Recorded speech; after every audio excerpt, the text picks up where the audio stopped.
Buen día, mi nombre es Juan Carlos Morales Rodríguez, soy alumno de la Universidad Virtual CNSI con número de matrícula CTM 0834473. El día de hoy les voy a presentar mi proyecto integrador de la materia de Derecho Laboral que está a cargo de la profesora Cecilia Durazo Alvarado.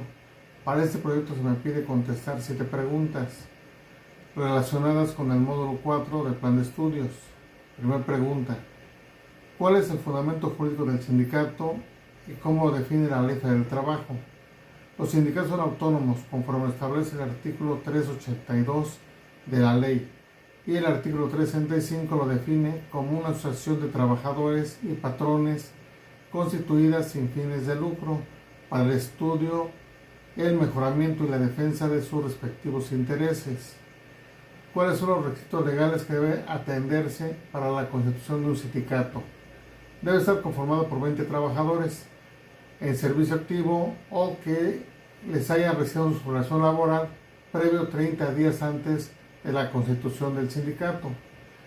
Debiendo contener los siguientes datos: denominación del sindicato, domicilio. Su directiva estará integrada por trabajadores miembros de la organización. Los estatutos que rigen la vida interna del mismo. Padrón de trabajadores conteniendo número, nombre, domicilio de los integrantes, nombre de los patrones y empresas en los que prestan sus servicios. Todos los documentos, acta de asamblea constitutiva, comité ejecutivo, estatutos, padrón de socios, deberán estar debidamente autorizados por la mayoría de los asistentes a la citada asamblea. Este trámite no tiene costo, la única obligación es cumplir con los requisitos señalados. Tercera pregunta: ¿qué beneficios y obligaciones tienen los trabajadores que pertenecen a un sindicato?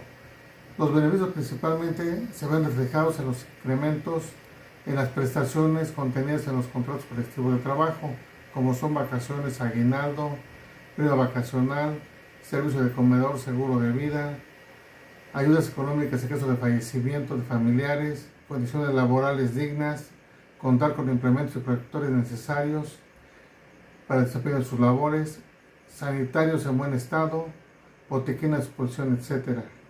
Y sus obligaciones principalmente es cumplir con lo que indiquen los estatutos que rigen la vida interna del sindicato, asistir a asambleas y cubrir el pago de sus cuotas sindicales. ¿A qué se le llama huelga y qué objetivos persigue?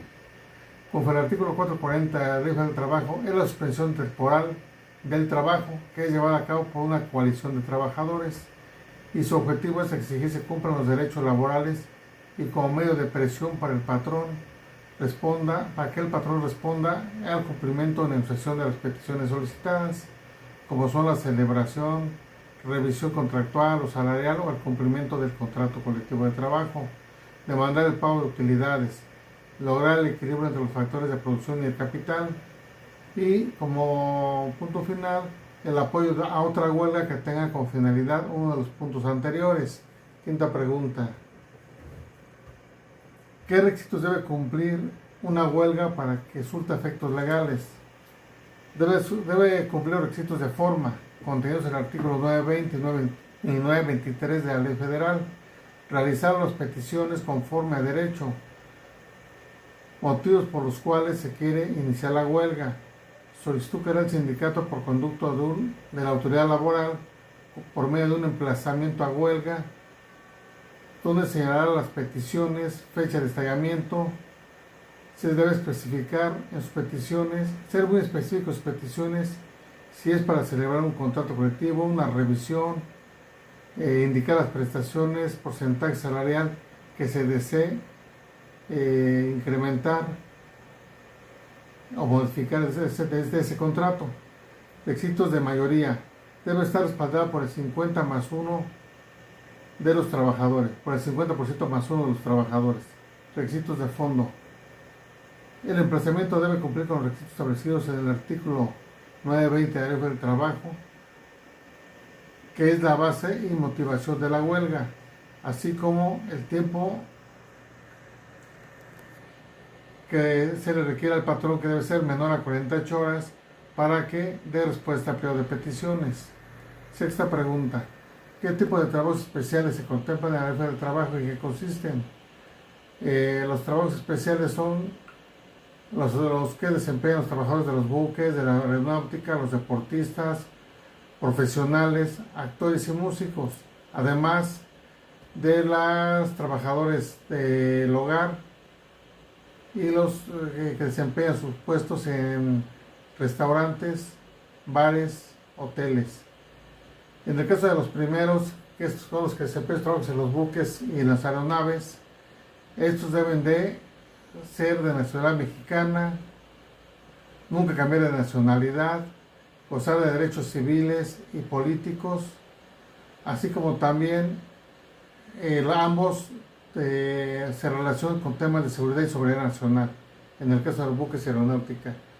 Los deportes profesionales, actores y músicos, en sus casos están contratados ya sea por temporada de eventos y sus salarios y horarios dependen de la función que desarrollen. Pueden ser independientes, pertenecer a una empresa. En el caso de los trabajadores del hogar, actualmente ya tienen muchos derechos y tienen la obligación la empresa o su patrón de darle sustento. De sus horarios de labores deben de ser máximo de 9 horas de descanso deben de tener, y en su jornada deben de descansar por lo menos 3 horas entre la jornada. En el caso de los meseros, ellos